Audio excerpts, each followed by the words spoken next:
चिराग पासवान को चाचा ने दे दिया बड़ा झटका। चिराग पासवान के चाचा ने कहा कि चिराग पासवान कहीं के नहीं हो पा रहे हैं। नमस्कार, मैं श्वेता और आप देख रहे हैं न्यूज़ फॉर नेशन। लोक जनशक्ति पार्टी रामविलास और सर जमुई सांसद चिराग पासवान और उनके चाचा पशुपति पारस को लेकर आए दिन खबरें आती रहती है।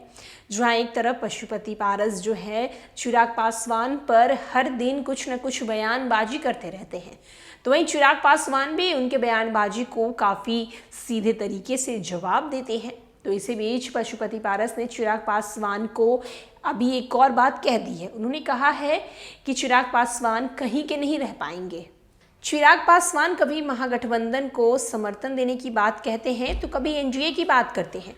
बिहार की राजनीति में अक्सर कई तरह के बयान सामने आते हैं जिनके मायने ही अलग होते हैं। बिहार की राजनीति में कुछ भी संभव है। अब कौन किसकी पार्टी छोड़कर विरोधी से हाथ मिला ले, कुछ कहा नहीं जा सकता। इधर राजनीति के चाचा और भतीजे चिराग पासवान और पशुपति पारस के बीच दरारें जग जाहिर है। शनिवार को ही केंद्रीय मंत्री पशुपति पारस ने सांसद चिराग पासवान को बड़ा झटका दिया। आरएलजेपी की प्रवक्ता देवजानी मित्रा को पशुपति पारस ने अपनी पार्टी में शामिल करवाया और उनको राष्ट्रीय प्रवक्ता की जिम्मेदारी सौंप दी। इसके साथ ही भतीजे पर हमला बोलते हुए कहा कि वो खुद कहीं के नहीं रह पा रहे हैं। पशुपति पारस बोले कि चिराग न तो एनडीए जा पा रहे हैं, ना ही महागठबंधन की ओर अपना हाथ बढ़ा रहे हैं। साथ ही साथ वो सही चुनाव नहीं कर पा रहे हैं। रविवार को प्रेस कॉन्फ्रेंस के दौरान उन्होंने ये बात बोली। उन्होंने कहा कि चिराग के लिए उनकी पार्टी में कोई जगह नहीं है। वो तो अपने पिता की उस बात को भी नहीं समझ सके जिसमें वो कहते थे कि रोड पर वही जानवर मरता है जो यह निर्णय नहीं लेता कि उधर उसे किधर जाना है, इधर जाना है या फिर उधर जाना है। अब चिराग की मोटी मोटी स्थिति भी वही है। वो एनडीए के साथ भी जाएं तो कोई दिक्कत नहीं, लेकिन चिराग तो निर्णय ही नहीं ले पा रहे हैं कि वो इधर जाएंगे या फिर उधर जाएंगे। चिराग पर हमला बोलते हुए केंद्रीय मंत्री ने कहा कि व्यक्ति नहीं समय बलवान होता है। किनका घर टूटेगा और किनका बचेगा ये समय बता देगा।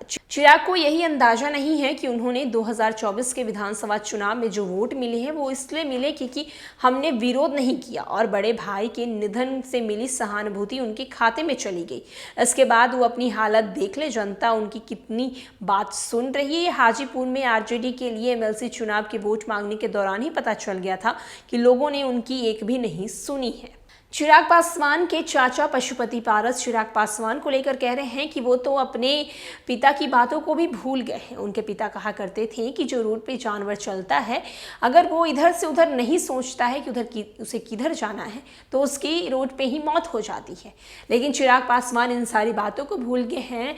वो इस बात को समझ ही नहीं पा रहे हैं कि उन्हें किस दल में जाना चाहिए, किसका समर्थन करना चाहिए।